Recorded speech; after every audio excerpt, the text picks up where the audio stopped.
Hey, Rattata just showed up.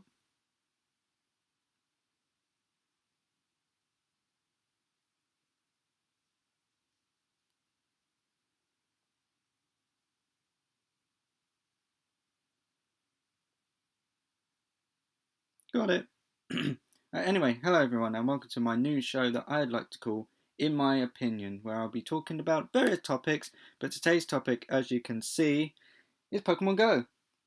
Now, I apologize for the lack of sound in the game. For some reason, every time I start recording, my phone's sound goes into the computer, into my laptop, and won't come out of the phone whenever I choose this sound. But anyway, it doesn't really matter. There's not really much sound to hear anyway. It's just music and clicks and stuff.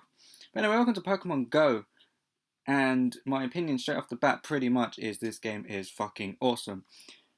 The game came out in the UK yesterday, which was the 14th of July 2016. But in secretly, I've been playing it for about a week, a little less than a week, pretty much the day after it came out in America.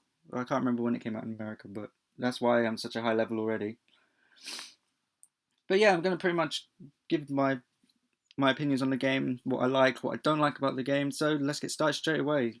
Um, First of all, when the game starts, you make your avatar, which is mine looks here, which is pretty basic because there's not really that much to choose from. Basically, you get the one hairstyle, I believe, and then you can change the color of the hairstyle. You get the choice of 3 different styles on the hat, 3 different backpack styles, basically 3 different of each clothing, pretty much. So it's not really that diverse in the customization, but to be honest, you're going to be pretty much zoomed out the whole time looking for Pokemon anyway, so you're not really going to be paying attention to your avatar apart from when it's walking around, because it does look pretty cool. Um, if you look, anyway, we'll get to the Pokestops and stuff in a minute. Then Professor Willow asks, which is the new professor, which I don't like the look of, by the way. To be honest, it should have just been Professor Oak, since we're collecting the first 150 Pokemon in the Kanto region anyway. It should have been Professor Oak, but he asked you to pick a username. I went with my name, but obviously it was taken already, so I just did TRG667. Same name as my username, pretty much, just abbreviated. Um, and then he sets you out into your world, and then you catch your starter Pokemon, which is the choice of a Squirtle, Charmander, or a Bulbasaur, the first 3 starters in the first generation of Pokemon. Now, what I didn't find out until after I caught my starter, bloody typical, which was Squirtle, by the way. I chose Squirtle. Choose water Pokemon all the time. But what I didn't find out until after I caught my starter is that when when the 3 starters show up, before you choose a starter, just carry on walking, and they'll keep resetting. And I think it's about the 4th time that they reset, a Pikachu shows up. So you are able to choose a Pikachu as your starter. Now, luckily enough, yesterday an egg hatched and I got a Pikachu. But we'll get to all that in a minute. So you choose your starter, and then you basically go off and start catching Pokemon. Now, in my area, I can't walk around right now because I'm in my house, but in my area, pretty much everyone's starter area, I would assume, catch Pidgeys and Rattatas. If I bring up this screen right now, it's literally just Pidgeys and Rattatas. But as you get out further, more Pokemon will appear. You see patches of grass show up. I don't think there's any around at the moment. But you see patches of grass, and you can over to the patches of grass. Now, usually when I go to the patches of grass, nothing usually happens. Nothing ever shows up. I think the GPS tracking is still a bit iffy at the moment. But nevertheless, even without the patches of grass, Pokemon still show up. Like just now when I started the video, the Rattata showed up. Apologies for the mess of the regime. It's getting sorted, but that doesn't matter. Right. So when you're walking around, you get these blips on the map here. They are Pokestops. So mine is a New Addington Baptist Church. So what you do is you walk up to a Pokestop, and you spin the picture. Now I'm not close to a Pokestop, so I can't show you, but once you spin the picture, it will go pink and a few items will come out. Usually they're Pokeballs. When you get up to level 5, there will be potions, and then level 10 super potions. You'll get revives, and then whenever you catch a Pokemon, you'll get this thing called Stardust. Now, if I just choose the Rattata that I caught earlier, you'll see that I've got 384 Stardust and 151 Rattata candy. That's because there's so much Rattata in this bloody area, and Pidgeys. And you use the Stardust to power up, and you'll see the CP right here, which is basically its attack power, or an estimated attack power. Now I'm not going to show me powering up this Rattata because I pretty much need all the Stardust I can get right now. But as you can see, it uses 200 Stardust and 1 Rattata candy to power up. And it also uses 25 Rattata candies to evolve. And actually, to be honest, I've got so much bloody Rattata candy that I'm going to evolve just to show what it's like to evolve. And again, apologies for the lack of sound. It's really annoying.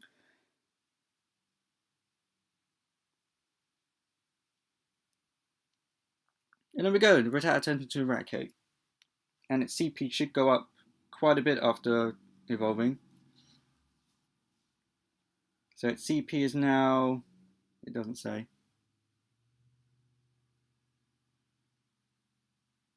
I think it's glitched a bit. Let me go back into it. There we go. CP's... what was the CP before? Oh, it doesn't matter. I think it's gone up a bit. So yeah, now it's its final evolution. So I need to power up. So yeah, here's my list of all my Pokemon that I've caught. Quite a few, but I would have more, but literally it's Rattatas and Pidgeys, so I've been transferring them to get... So every time you...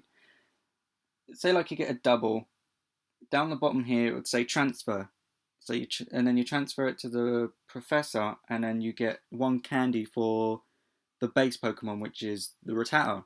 But you can use the Rattata candy to then power up the Raticate. Also, when you use Pokestops, you will then come across eggs, which you can put in incubators, which then you have to walk a certain amount of kilometers to hatch it. And you can see that there's 5 kilometers and 2 kilometers. 2 kilometers being the quicker ones.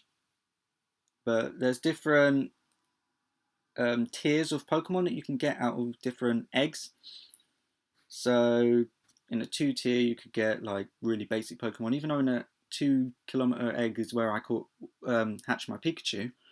5 kilometer will be more powerful ones, and the 10 kilometers will be more rare ones. Even though the last 2 eggs that I've hatched out of 10 kilometer eggs have both been Eevees, which I don't mind because that allowed me to level up my Flareon to a CP of 833, and that is my powerfulest Pokemon at this point in time. Okay, we've talked about Pokestops. Now we talk about gyms. Right over here is a gym. And to be honest, okay, I'll start from the beginning first. What we see here is 2 people that have joined this gym, and then the gym leader, which is the most powerful trainer with his powerful Pokemon. Basically what happens is you start out with 1 person once they take over the gym. And then if you're on the same team, which you choose once you're level 5, Team Valor, which is red team, Team Mystic, which is blue team, and Team Instinct, which is yellow team. Basically the 3 legendary Pokemon Articuno, Zapdos, and Moltres. I chose Team Instinct because when I was younger and I was first playing red, blue, and yellow and watching the anime, my favourite Pokemon was Zapdos. So I chose Team Instinct. But this one is Team Instinct, so later on I might actually go down there and level up by training with them. Down in the bottom right hand corner is blacked out because the gym's too far away. But you can train and fight the gym, which will raise the gym's prestige, which is the numbers underneath the image of the gym, which is the 5,148 out of 8,000. And every time you level that up, it will then go to level 4, level 5, and then when it goes to level 4, then 4 people can join the gym. Level 5, 5 people can join the gym, and so on. So this is the gym level 3, so there's 3 people in this gym right now. The only problem with gyms at the moment is that gyms are quite bugged. So there are quite a few instances where I've tried, and my girlfriend has tried battling a gym. You get the enemy trainer's Pokemon down to 1 HP, and then they don't faint. They just attack you, and they can still kill you or make your Pokemon faint. And trust me, when you go out really far to get a gym, and that happens, it's really, really annoying. The first, I think, 4 or 5 days that I've been playing Pokemon Go, I didn't even bother with gyms because they were so buggy, I didn't even bother. But this gym here, I've taken about twice now, and then as soon as I've got to the end of my road back to my house, it's been taken away like straight away. It is really, really hard to keep hold of a gym. In this area it is anyways.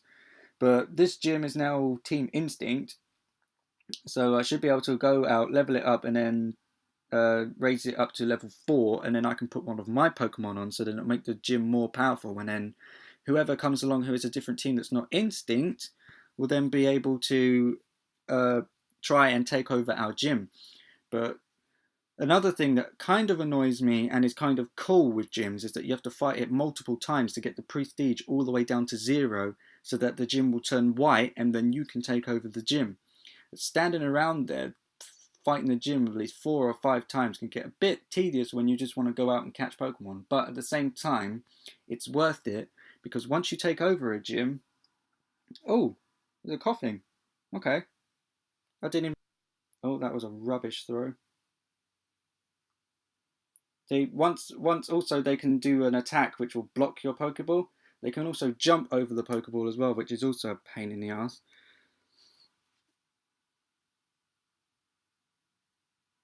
Also, another thing that's something that really annoys me about this game is that when it first came out, you catch a Pokemon, and as you see, I got XP there, 150 for catching. You get, I think it's 500 XP when you, or 1,000 when you catch a brand new Pokemon that you haven't got in your Pokedex. See, that was a pretty good CP. That was 239. See, the koffing that I've got now is CP 64. So what I can do is I can transfer that to the professor, and then I can use the candy towards koffing to level it up or evolve it even. And as you can see, it takes 50 candies to level up. It's going to take a while since koffing don't really come around that often.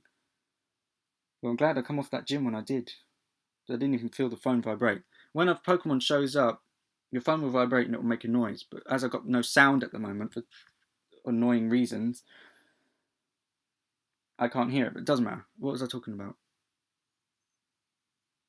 I think I was talking about the gym. Oh no, the Pokeballs. When the game first came out, when you throw a Pokeball at the game, the servers sometimes crash or the game crashes and the Pokeball don't move. It just zooms into the screen and then stops. So you'll have to close your game down and bring the game back up. And sometimes the Pokemon will still be there, but most of the time it would have been gone by now. That's happened with quite a few rare Pokemon sometimes. And it's really, really annoying. What else to talk about? Oh yeah, if I go into my profile, you have a journal where it shows what you've gone, what Pokestops you've been to, and what items you got from the Pokestop. Like this one up here, I got a raspberry, which you can feed, which makes Pokemon not run away or makes it sort of easier to catch. I've not actually used a raspberry yet, because Pokemon have been, I'd say, pretty easy to catch on about 95% of the time. Only a few Pokemon have either, escaped from the Pokeball, or jumped over a Pokeball, or even escaped. I think a Pokemon's only escaped from me twice, and weirdly enough, they've both been Pidgeotos. Like here, Pidgeotto ran away underneath the Pokestop here. Lots of Pidgeys, Ghastly, Drowsies, Krabbies, Eevees, Spearows. You see, there's a hell of a lot of Pidgeys. A Horsey, Squirtle I caught. See, once you've got a starter, you can still go out and catch them. Annoyingly, I've caught about 3 Squirtles now, 1 Bulbasaur, and no Charmanders. Charmander is the only one I need now that I've hatched a Pikachu as well. And you get these, so Team Instinct, Pokecoins. Can't remember whether I mentioned this or not, but when you have a gym and you keep it for 24 hours, you get items and Pokecoins. The only annoying thing is that it's really hard to keep a gym, so I still haven't got no no Pokecoins. There's my start date, the 7th of July 2016. You get these sort of badges. I don't know if once you actually complete them and get gold, whether you get items or not from them, but you've got walked 25.89 kilometers out of 100. Silver one, caught 156 out of 200 normal type Pokemon. Caught 51 of 200 bug type Pokemon. And you've got ones down here. Caught 1 Pikachu of 3. That's a new one that's actually just shown up. Maybe because I got a Pikachu. Caught 6 out of 50 Rattatas. Caught 5 Fairy type Pokemon. So that's pretty much all I can show you at the moment. Oh, here's something that I can show you. Basically, what's here is the petals going all around is basically someone's put a lure down on a Pokestop, and that will attract Pokemon to that Pokestop. But if someone puts down a lure, it benefits everyone that's around. So then lots of people can go over there and catch Pokemon. And one thing I absolutely love about this game is the social standpoint of this game. It's helped me talk to a lot of people, even just standing up the road at that gym and taking over the gym. As I've had about 3 or 4 people come up to me saying that they're going to go off, challenge me, and then level up, and then come back and challenge the gym, which they have, and they've taken every single bloody time. But yeah, there's always people walking around, and I see them playing Pokemon, and they ask how many you've caught, what you've caught, if there's any. They tell you if there's any Pokemon around. It's really good. So I guess that's pretty much. Oh, okay. We'll go to the shop first. So if it's going to load, so I can show you the prices of things. I don't think it's going to work for some reason. No. What about the items? Okay, these are all the items that or like the example of the items you can get. The first bag, you can upgrade your bag, but you can only hold 350 items, and I'm gonna have to clear this out soon. But yeah, you get potions, super potions, revives, lucky eggs, which earn double XP for half an hour, Pokeballs, the lure modules I just told you about, raspberries, which make the Pokemon easy to catch on the next throw, camera, basically when a Pokemon shows up and you're going to catch it, you can bring the camera out and then take a picture of it first. Egg incubators, basically, you just put them in an incubator and then walk around for a certain amount of kilometers. I have no idea why the shop's not working. That's a pain. But basically, this game is free to play. And you can pay real money for Pokecoins. I think the prices for the stuff are super reasonable. You can get 500, I think it's 500 or 80 Pokecoins for about 80p, which is nothing, to be honest. So it's not too bad. But to be honest, I probably won't buy nothing. I'd rather do everything legit, not like cheat. I wouldn't say it's cheating, but it's sort of like pay to win. Sort of, you can get a bigger bag with Pokecoins, you can raise up your, get incense, which is another thing that I haven't mentioned because I haven't got any, but incense basically, while you're walking around, it's sort of the same as the lure, but on you, and it only benefits you. So when you're walking around, like a purple mist will circle you, and it'll attract Pokemon to you while you're walking for half an hour. And I've caught quite a lot of Pokemon doing that before. So yeah, my last thoughts, my opinion on this game is actually it's really fun. I mean, I was looking forward to this game as soon as it was announced. Didn't expect it to blow up so much in my area. There's a lot of people walking around playing this game, even before it even came out in this country. But now it's out. There's so many people playing it, and it's really fun. I think for years and years now we've been waiting for a game that lets us actually go out and catch these Pokemon. I mean, a lot of people are saying to me, "Oh, you're really still gone about Pokemon. You're still a child. You should be out doing other stuff." But to be honest, I'm not doing drugs. I'm not out doing bad things. I'm catching Pokemon, and I'm addicted to it. And loads of other people are addicted to it. If it's not your cup of tea, that's perfectly fine. You don't have to moan about it. Don't have to bitch about it. But to be honest, this game, I find it's amazing. I'm a massive, massive, massive fan of Pokemon. As you probably saw while I was catching that Rattata and Koffing by my Pikachu N64 and the giant Psyduck plushie that I've got.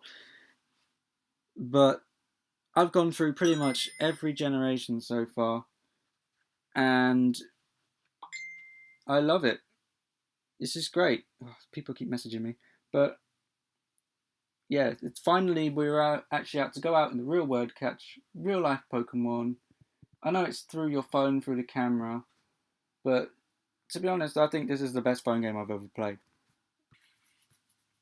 So anyway, that's 21 minutes of me rambling on. Thank you guys so much for watching, and I will see you guys in the next video. Happy Pokemon hunting.